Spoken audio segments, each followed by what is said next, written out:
Greetings out there in YouTube land. This is Morris Man. And as always, I thank you guys for coming to my channel. Today, I guess I'm going to do a video on a reply that I gave to a comment. Well, someone left me a comment. Big fan of his channels too. Left me a comment on my video called Artists Who Careers Tank Due to Poor Management. And I responded to the comment. Then I thought about it. I said, maybe I do need to do a whole video to expound on that comment so my viewers will understand the full scope of that comment. So I'm going to do that because basically the video was about artists, again, who career tanked due to poor management. And I mentioned in the video one of the artists that career kind of tanked due to poor management, because I was talking about how there were two guys that was most likely going to be slated to take Luther Vandross' slot when he retired or got sick, and unfortunately he got sick and he passed away. And one of them was Keith Washington. If you don't believe me as far as how great this guy sounds, and he sounds like Luther, and he's not trying to sound like Luther, he just sounds like Luther. Pull up, and I'll probably leave a link down here, Keith Washington, Kissing You. Listen to that song. I'm like, he got the Luther vibe all over the place, you know. And unfortunately, due to poor management of his record company or record label, he didn't get to that slot, because Keith Washington, again, should be selling out arenas to this day and selling $1 million records, you know, sales. But again, due to the poor management, you know, of him from his label, he didn't get there. And it's unfortunate because he didn't get there due to he didn't get there due to lack of skills to do it. It was the management company. They started trying to market him for 20 years when this man was in his late 30s, early 40s. It's like, come on now. So unfortunately, he didn't get there for that reason. And the other person who I mentioned, who's the person that the viewers commented on, was Brian McKnight. Now, by no means, to me personally, this is just my opinion, that Brian McKnight is in the vocal class with a Keith Washington and Luther Vandross. He ain't even there. But the reason why he was going to be a default, because his image at the time, he was an older guy, he was clean cut, and he wrote really nice songs, and he had a good image. And again, due to the marketing, trying to market him again to these 20-year-olds when this man was reaching 40. I think he's probably 40 at the time. He didn't get there.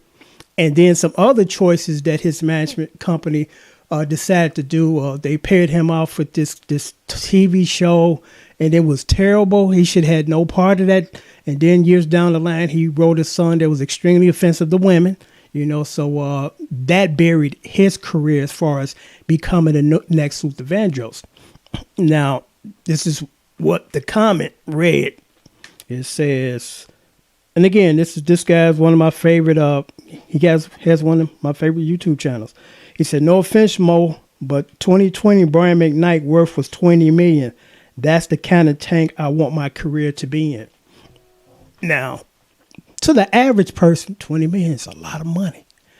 But the point in the video was how more successful and rich he would have became if he got that slot. Because 20 million in the music industry, when you consider top-tier entertainer, that's not a lot of money, especially if that's your entire worth. Because there are people now, and I'm not going to name their names because some of them, I don't understand why they're making that kind of money. But that's just my opinion. They make 20 million in a year, you know. And if you've been in the industry 15, 20 years almost, and your net worth is only 20 million, that's not a whole lot of money, you know. 20 million would go a long way if you were the average guy living in an average apartment with average rent, average car. Yeah, you can live off that and never work again. But when you are, you know, a rich entertainer, celebrity, your house probably worth about $5 million. And then it takes a lot of money to upkeep that house. Then the taxes and the property, where you're living at, the car you're driving, the clothes you're buying, you know. So that's almost an average man's salary, you know, comparison. And then also, Luther Vandross was close to becoming a billionaire when he died, and he's still making money.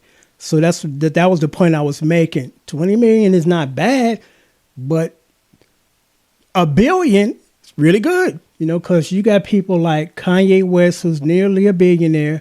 You have Nick Cannon, who's close to becoming a billionaire. You have Dr. Dre, who is a certified billionaire. And now I'm going to break these three people down as far as their wealth. Dr. Dre did not become a billionaire by rapping and producing stuff. He became a billionaire when he was smart enough to hook up with a extremely rich company to market those shitty ass headphones. And I'm gonna say it again, those shitty ass headphones. These headphones that I got here, and I'm a professional, not only songwriter but producer and engineer. I accidentally stumbled onto these when I was in corporate America for work purposes. I think they cost about $150. And that was like 20 years ago, and I've had nothing else in my ears but these. You know, you would think I'd be wearing Hersheisers or Sennheisers and all these other brand names that Studio Cats use. And I'm like, this kicks their asses. And it really kicked Dr. Dre's headphone asses, because I'll give him two things on those headphones. They are the most comfortable headphones I've ever put on my head. You know, the cushion that he uses, it feels really good. It's not tight on your ears or your head. And then the other thing that I thought about, 30 years ago, because your headphones are only as good as the cord attached to it. Because your headphones could last 5, 10, 20 years if you take care of them. What goes out 99.9% of time on your headphones is this thin ass now cord. When I was growing up, the cord on headphones was thick enough to strangle somebody and dangle from a rope, dangle from that ceiling. Now it's so damn thin, hair thin or paper thin. And after all this bending and stuff, every 6, 7, 8 months, I got to replace these. And I dare not tell you what brand this is, because I'm not sure if they make it anymore. And whenever I run across them, I buy them in pairs or 4 or 5 of them, as many as I can, So that was a smart thing on Dr. Dre's headphones, that you can replace the cord, throw that dead wiry popping shit in the garbage and replace with another cord. Because when the cord on this one first started to go out, and this is like headphone number maybe 25 now, but the very first ones, I actually went looking in the newspaper or the yellow pages to see if I could find somebody to repair headphones. I'm like, the only thing I need is a cord, because the headphones work. But I couldn't find anybody. So it's just cheaper to throw it away and buy a whole nother set. So that's the smart thing. But I'm like, I thought about that 20, 30 years ago, that you should just be able to interchange the cord and not throw out your headset that works because the cord went out, So that's why he's a billionaire. He got shit to do with him rapping or producing. And Kanye West, another one. He didn't become a billionaire by rapping or producing. I mean, I won't even put Kanye West, as far as his rapping skills, on the top 300 rappers of all time, Nothing special about him, as far as his rapping skills. And then what got him to his claim to fame was the production. Because he was kind of like Timberland at the time. He came out with a new style, and people recognized he had a signature production style, which was extremely crappy, because one of the big things in his production thing was to sample, of course, somebody else's composition, the chorus of somebody else's song, and put it in his song, and then speed it up, and it sounded like fucking chipmunks. I'm like, what the fuck is this? Because I had a friend of mine, when he first heard one of the Kanye West, said, what the fuck is that? I'm like, I'm trying to figure out what the fuck is this too, because it's garbage. It's annoying to hear these high-pitched, tuned-up sound. I was like, this ain't music. This ain't music. He just threw anything in there, and fortunate enough for him, it stuck, And then as far as Nick Cannon, and this, I want to stress, this is just my opinion. I'm like, where is the talent? Now, I think it's obvious he's a very smart, business suave man, but I'm like, the acting, like great. The rapping, never heard it. And I think he put out 2 albums. And one of them, I think, R. Kelly produced, and he was trashing R. Kelly after he did his album. I'm like, come on, man.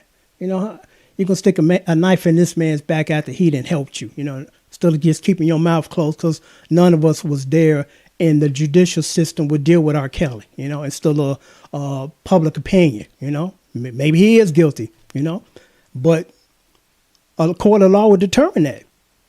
But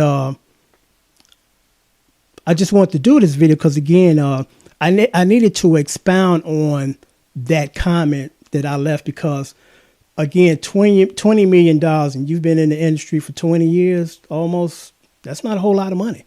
And that doesn't necessarily say you are extremely successful.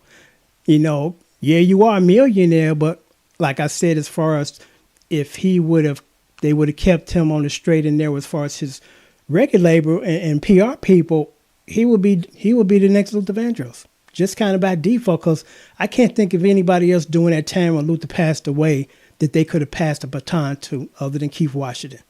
And then again, Brian Knight, because of his image at the time. It's like, okay, he's squeaky clean. He doesn't have a history of chasing women and doing drugs or bothering young underage girls and nothing like that, you know. So he was kind of a big consideration.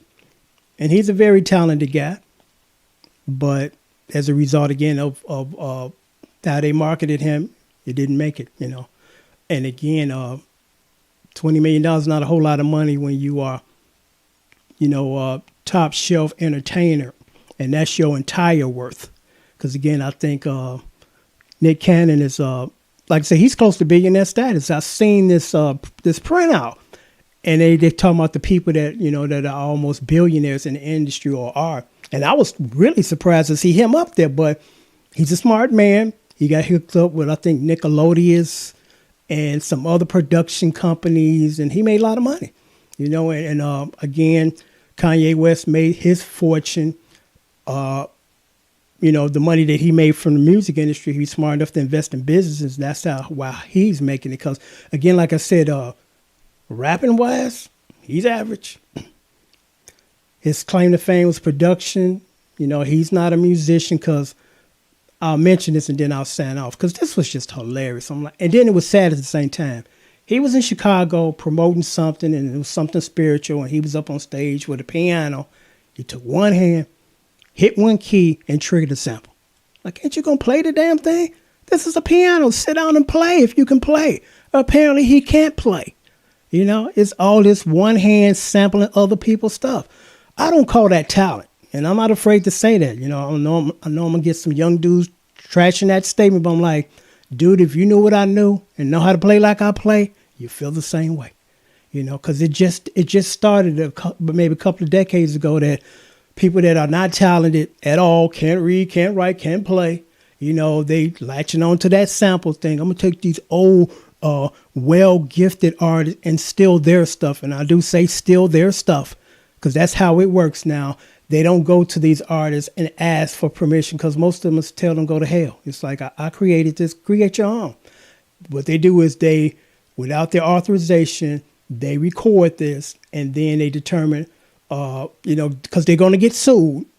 And if it's a hit, you know, they can say, hey, we made $20 million off this, so we can take a $10 million lawsuit. We still got $10 million that we didn't work for. You know, we just stole somebody else's stuff. You know, and that's how they do it nowadays, instead of, again, going to the artist and say, I would like to get permission, or the people that own the publishing, because the majority of the artists don't own their publishing. And they go to those people and ask them, could they, you know, use this, and they pay them.